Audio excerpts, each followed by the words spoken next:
শালমারায় আক্রান্ত বিজেপি কর্মীদের বাড়ি পরিদর্শনে জাতীয় মহিলা কমিশনের সদস্য ডক্টর অর্চনা মজুমদার। নাজিরহাট শালমারা আবারও শিরোনামে। শুভেন্দু অধিকারীর কোচবিহার সফর ঘিরে উত্তপ্ত হয়ে উঠেছিল জেলা রাজনীতি। কয়েকদিন আগেই অভিযোগ উঠেছিল তৃণমূল কর্মীদের হামলায় বিজেপি কর্মীদের একাধিক বাড়ি ভাঙচুর করা হয়েছে। আক্রান্তরা জানিয়েছিলেন শুধু ঘরবাড়ি নয়, শিশুদের পাঠ্য বই পর্যন্ত ছিঁড়ে ফেলা হয়েছে, এমনকি 8 মাসের অন্তঃসত্ত্বা মহিলার পেটে লাথি মারা হয়েছিল। ঘটনার প্রতিবাদে বিজেপির একটি প্রতিনিধি দল এলাকায় পৌঁছলেও তারা স্থানীয় গ্রামবাসীর বিক্ষোভের মুখে পড়ে।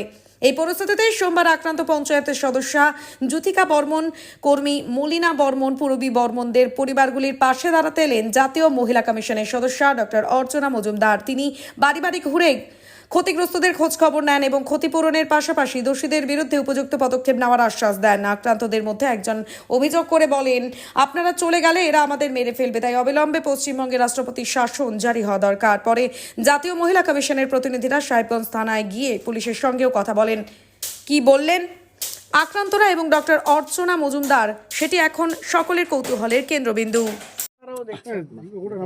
এই দেশে একটা ভোটে নির্বাচিত একটা গণতান্ত্রিক সরকার আছে, সরকারের পুলিশ আছে, সরকারের প্রশাসন আছে, অথচ চারটে ঘটনা আমরা এই যে দিনহাটায় এই ঘটেছে গেলাম, বিশেষ করে এই অঞ্চলে এই বাড়িটা, এই মেয়েটির 8 মাসের অন্তঃসত্ত্বা, সে শুধু বারণ করেছিল আমার শরীর ভালো না, আপনারা করবেন না। তাকে লাথি মেরে ফেলে তার 1.5 মাস আগে বাচ্চা, মা দুজনের প্রাণ সংশয়। কোনো রকমে অল ইন্ডিয়া ইনস্টিটিউট মেডিকেল সায়েন্সে নিয়ে মা এবং সন্তান তারা জমের সাথে লড়াই করে তারা বাঁচার চেষ্টা করছে। এরপরে বাড়ির অবস্থা আপনারা সবাই দেখেছেন, ছবি ভিডিও যা ইচ্ছা করে নিন। সেখানে তাদের বাড়িতে কিছু নেই, ঘর বাড়ি বসবাস করার মতো কিছু নেই।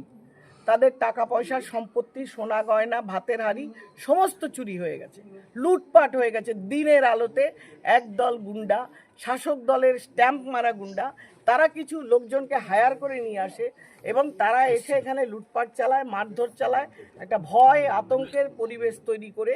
এই যে মেয়েদের ওপরে অত্যাচার চলছে, আমরা সেই কমিশন থেকে ছুটে আসছি, অথচ এখানে পুলিশ আছে, থানা আছে, ওসি আছে। যখন ঘটনা ঘটছে আমার কাছে ফোন আসে, ভিডিও আসে, সাথে সাথে ঘটনা চলাকালীন আমি এসপির মোবাইলে পাঠাই, এই জায়গায় এই মেয়েটির এই মোবাইল নাম্বার, এখানে এই ঘটনা ঘটছে, আপনি ফোর্স পাঠান, অ্যাকশান নিন। পুলিশ সব দেখেছে। পুলিশের জ্ঞাত অবস্থায় এই ঘটনাগুলো একটার পর একটা বাড়িতে হয়েছে, লুটপাট হয়েছে, তোড়ফোড় হয়েছে, টাকা পয়সা, তাদের শারীরিকভাবে, মানসিকভাবে, আর্থিকভাবে সব দিক থেকে এই মেয়েগুলোকে, এদের বাড়িগুলোকে তছনছ করে এদের বসিয়ে দেওয়া হয়েছে। কেন? আমার সরকারের কাছে প্রশ্ন, কেন কেন এখানে গণতন্ত্র নেই? আমরা যে বাঙালি বলি, এরা কি বাঙালি নয়? কেন এই বাঙালিদের রক্ষায় সরকার কাজ করছে না? সরকারের পুলিশ কেন একজনকেও অ্যারেস্ট করেনি? আজকে রাষ্ট্রীয় কমিশন আসবে বলে গতকাল নামবাস্তা একজনকে অ্যারেস্ট করেছে, অথচ পুলিশের এসপি এবং এসডিপিও তারা প্রথম মুহূর্ত থেকে কে এসছে তার ভিডিও, তাদের বয়ান সব কিছু তারা পেয়েছে। কোনো অ্যাকশন পুলিশকে নিতে বারণ আছে। কোন অদৃশ্য শক্তি পুলিশকে কাজ করতে দিচ্ছে না? আইন কেন ব্যবস্থা নিচ্ছে না? মানুষ কেন নির্যাতিত হচ্ছে? গণতান্ত্রিক পরিবেশ কেন নেই? এই প্রশ্নের জবাবগুলো আজকে আমার নয়, এই প্রশ্নের জবাব আজকে রাষ্ট্রের কাছে তাদের দিতে হবে। এবং এনারা রাজবংশী, অত্যন্ত লড়াই করে উঠে আসা সম্প্রদায়ের মানুষ, এবং এরা যেহেতু এসসি কমিশনের আওতায়, আমি ডিরেক্টলি আমার রেকমেন্ডেশনটা এসসি কমিশনেও পাঠাবো, যাতে তারা তো দেয়ার লাইক কোর্ট, ওরা এসসি কমিশন কম্পেনসেশন ক্লেম করলে রাজ্য সরকার পাই টু পাই দিতে বাধ্য, সেই ব্যবস্থাটা আমি এনশিওর করে যাচ্ছি। আইন যাতে ব্যবস্থা নেয়, পুলিশ যাতে ব্যবস্থা নেয়, তার জন্য যা যা রেকমেন্ডেশন করব, প্রয়োজন হলে আইনি সহায়তা এনাদের দেওয়া হবে। শুনুন, মানুষ, এই রাজ্যে বাস করার অধিকার প্রতিটি মানুষের আছে, এটা কারণ আমার বয়ান নয়। এদের ঘরবাড়ি, জিনিসপত্র, লুটপাটগুলো দেখান, এই মেয়ে, এই শিশুদের কান্না দেখান, এরা যে কি আতঙ্কের মধ্যে দিন রাত কাটাচ্ছে এগুলো দেখান, যে আজকে পশ্চিমবঙ্গের গণতান্ত্রিক পরিবেশ কোথায় গেছে, মেয়েদের নিরাপত্তা সুরক্ষা আজকে কোথায়, রাজ্যের মহিলা মুখ্যমন্ত্রী আজকে মেয়েদের জন্য কি করছেন, কতখানি সহানুভূতি। আমার বলার কিছু নেই, আমি সত্যি বলছি, মন থেকে আমি খুব চাপের মধ্যে পড়ে গেছি যে এই মেয়েগুলোর জন্য যদি কিছু না করতে পারি, এদের পাশে না দাঁড়াতে পারি, আমার কমিশনে থাকাটা বৃথা হয়ে যাবে।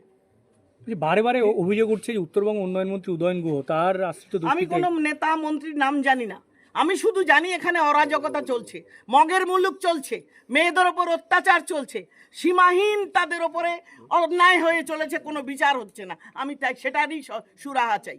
আমি কোনো নেতা মন্ত্রী চিনি না। বলছি এটা উত্তরবঙ্গ উন্নয়ন মন্ত্রী উদয়ন গুহর বিধানসভা এলাকা, সেখানে এরকম ঘটনা ঘটছে। তাকে কি বলুন কেন হচ্ছে, তিনি তো বিশাল সংখ্যক ভোটে জিতে, তাকে বলুন তার কি দায়বদ্ধতা, তিনি এগুলো দেখতে পাচ্ছেন না, আপনারা দেখান তাকে।